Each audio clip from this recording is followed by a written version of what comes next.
Jumpa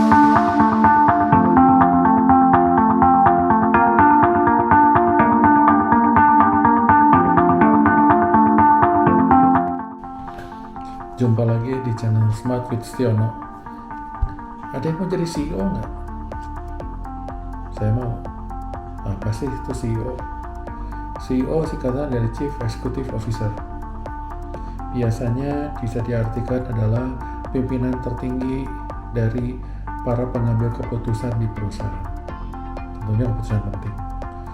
CEO itu biasa dianalogikan seperti presiden director kalau satu perusahaan.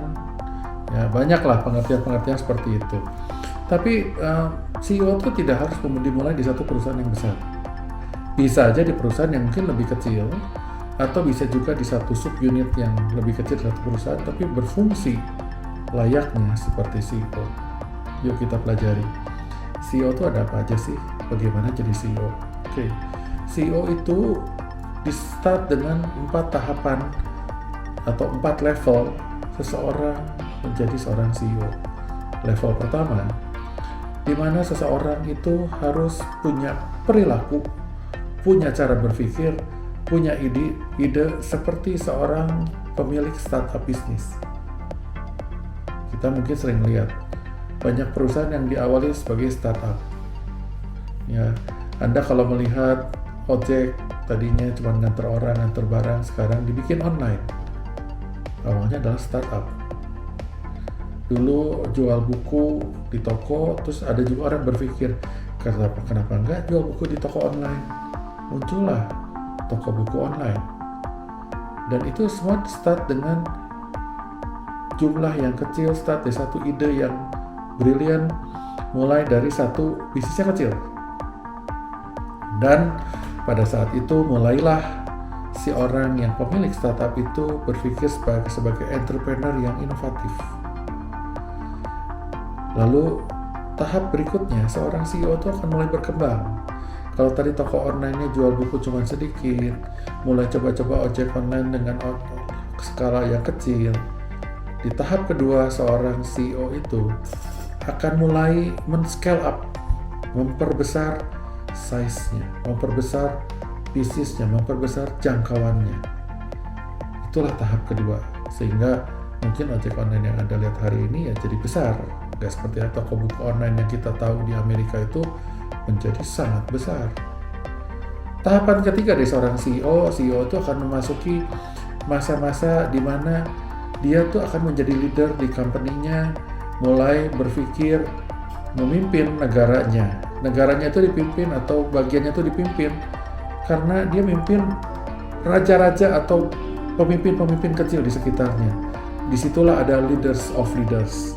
Yang di tahap terakhir tentunya seorang CEO ini nggak hanya cukup jadi leader of leaders, tapi leader of leaders yang baik. Saat jadi leader of leaders yang baik, mulailah CEO ini muncul sebagai pemimpin, CEO yang sejati. Itulah tahapannya. Tapi yang penting bukan masalah tahapan, tapi tipnya. Bagaimana sih kalau mau jadi CEO? Ya, tahapan apa yang saya lakukan? Ya, tahapan itu kita bisa mulai di tahapan pertama yang paling gampang. Jangan sampai hal-hal rutin mengganggu kita, atau Anda diganggu oleh hal yang rutin. Kenapa? CEO bukan seorang operator, CEO bukan seorang manajer yang ngurus sesuatu yang rutin. Bukan itu. Jadi hal-hal rutin yang ada harus Anda atur di mana tidak sampai menghambat cara kita bekerja. Contoh paling simpel, kalau seorang CEO diganggu dengan waktunya karena misalnya dia datang ke satu meeting terlambat, lucu banget kan? Harusnya seorang CEO dia sudah bisa ngatur waktunya, dia bisa merubah sesuatu yang rutin itu menjadi sesuatu yang dia bisa delegasikan, dia bisa jalankan dengan baik, tidak mengganggu dia. Seorang CEO di dalam rumah tangga juga bisa kejadian. Kenapa? Rumah tangga diurus. Hal-hal rutin dalam rumah tangga ada yang diurus, ada. Tapi bagaimana kita menentukan Anda cuma pengurus rumah tangga atau orang CEO of the family, CEO of the household. Jadi jangan sampai hal-hal yang bakalan mengganggu itu benar-benar mengganggu Anda yang rutin itu.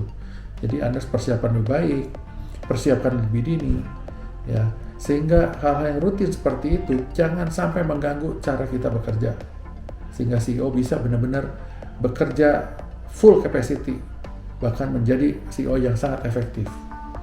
Itu nggak bisa kalau dia diganggu dengan hal-hal yang rutin yang mengganggu dia. Jadi kerutinan ini harus mulai diatur dengan baik. Yang kedua, berpikirlah besar, think big. Berpikirlah seperti framework seorang anak yang baru lulus kuliah, yang umur 24-25 tahun, sedang semangat-semangatnya, berpikir besar, pengen ngejar segala macam atau banyak hal yang dia pengen dapatkan, dia kejar, berusaha dengan sangat semangat. Itu akan mengenergize diri kita dan mengenergize tim kita. Dan itulah seharusnya seorang CEO berperilaku.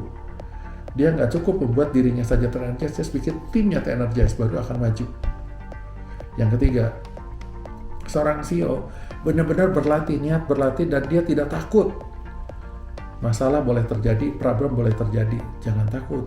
Kenapa problem yang kita hadapi hari ini, mungkin ada orang lain sudah pernah ngalamin dan sudah menyelesaikannya.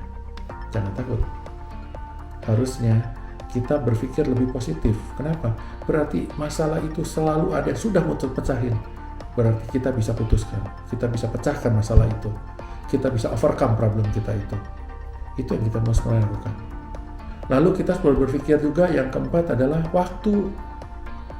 Ya, seorang CEO fungsinya sangat luas. Karena dia memimpin banyak bagian, banyak pemimpin di bagian-bagian itu yang mungkin sangat dinamik fungsinya, tugasnya. Dan dia juga mungkin kedinamisan pekerjaan dan hari-harinya itu, karena memimpin orang-orang yang dinamis juga, ditambah lagi dinamis kadang-kadang mungkin ada regulator lah, ada aturan-aturan lain yang mengganggu dia. Sometimes shareholders lah mengganggu dan macam-macam. Seorang CEO harus siap dengan dynamic hari-harinya. Hari-harinya akan dinamis dan dia harus siap. Nggak bisa begitu ada perubahan, ada sesuatu yang dinamis yang mengagetkan dia akan panik dan bingung. Nggak bisa begitu. Seorang CEO harus siap mempersiapkan plan A, plan B, plan C, plan D sampai Z. Sehingga pada waktu hal dinamis itu terjadi, nggak ada masalah. Selalu bisa dipecahkan, selalu bisa diselesaikan, dan selalu yakin dia on top of his time, on top of his condition. Yang kelima, seorang CEO sejago apapun nggak bisa hidup sendirian. CEO yang jago pasti belakangnya ada tim yang jago. Nggak mungkin seorang CEO itu sukses kalau timnya berantakan.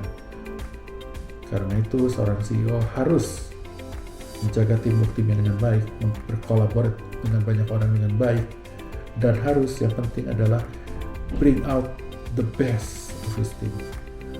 Munculkan yang terbaik dari timnya. Bagaimana timnya bisa dia dorong untuk menghasilkan yang terbaik. Barulah dia seorang CEO. Itu ada 5 hal yang menurut saya simple untuk menjadi tip kita bagaimana kita mempersiapkan diri untuk jadi CEO. Dan sekali lagi, nggak ada kata-kata yang nggak bisa. Tadi ada salah satu tip mengatakan berpikirlah seperti anak yang baru lulus kuliah, semangat tinggi, jangan keburu takut. 5 tip tadi sudah menggambarkan bagaimana Anda akan sukses atau tidak. Karena kelima hal tadi sangat simple dan sangat bisa kita lakukan. Ingat, jangan sampai hal-hal rutin yang biasa mengganggu Anda, mengganggu hari-hari Anda. Yang kedua, berpikirlah besar, think big, dan selalu berpikir positif, optimis. Yang ketiga, selalu ingin belajar dan selalu yakin masalah yang Anda hadapi selalu ada jalan keluar, nggak perlu takut. Yang keempat, selalu manage yang waktu Anda, karena waktu Anda dynamic, Anda harus on top of any situation. Anda nggak usah khawatir, banyak plan Anda sudah siapkan. Yang terakhir, selalu teamwork, collaborate, dan bring out the best dari tim kita. Semoga video ini menarik dan semoga video ini berguna buat kita semua. Dan saya mendoakan bagi Anda yang memang pengen jadi seorang CEO, saya doakan Anda segera jadi CEO, belajar dari tip-tip tadi. Sampai jumpa lagi di vlog saya selanjutnya. Salam sukses, salam sehat buat kita semua. Terima kasih.